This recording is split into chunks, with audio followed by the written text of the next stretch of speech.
যে রসুল, এটা স্বাভাবিকই প্রশ্ন জাগছে অনেকের মধ্যে, কিন্তু এ প্রশ্ন জাগাটা ঠিক না যে ওনার বংশ কি করে হলো। কারণ এটা সে যুগেও ছিল, বুঝেছেন না। এই যে বংশ কিভাবে হলো বা বংশ ওনার তো নাই, এটাও অনেকে বলে, আমাদের এলাকাতে অনেকে বলে ওনার তো ছেলেই নাই, বাচ্চা অবস্থাতে ওনার ইন্তেকাল হয়ে গিয়েছিল, তাহলে ওনার বংশ নাই।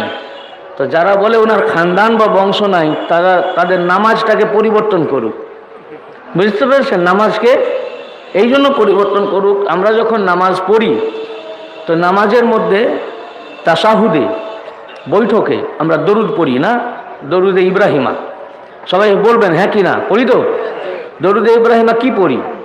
আল্লাহুম্মা সাল্লি আলা মুহাম্মাদিন ওয়া আলা আলে মুহাম্মদ কামা সাল্লাইতা আলা ইব্রাহিমা ওয়া আলা আলে ইব্রাহিমা ইন্নাকা হামিদুম মাজিদ।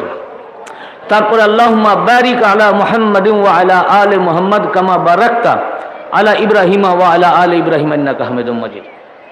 এই দরুদ শরীফ আমরা সবাই পড়ি, কিন্তু এর দিকে আমরা গভীরে তাকাই না। আল্লাহুম্মা সাল্লি আলা মুহাম্মদ, হে আল্লাহ দরুদ প্রেরণ করো মুহাম্মাদের উপর, ওয়া আলা আলে মুহাম্মদ, এবং মুহাম্মাদের বংশধরের উপর। ভাই, মুহাম্মাদুর রাসূলুল্লাহর যদি বংশই নাই, তাহলে বংশধরের উপর দরুদ পড়ছেন কি করে? প্রথম আমার কথা, ঠিক কি না? ওনার যদি বংশই নাই, ওয়া আলা আলে মুহাম্মদ মানে মুহাম্মাদের বংশধরের উপর, তাহলে ওনার যদি বংশই নাই, তাহলে ওনার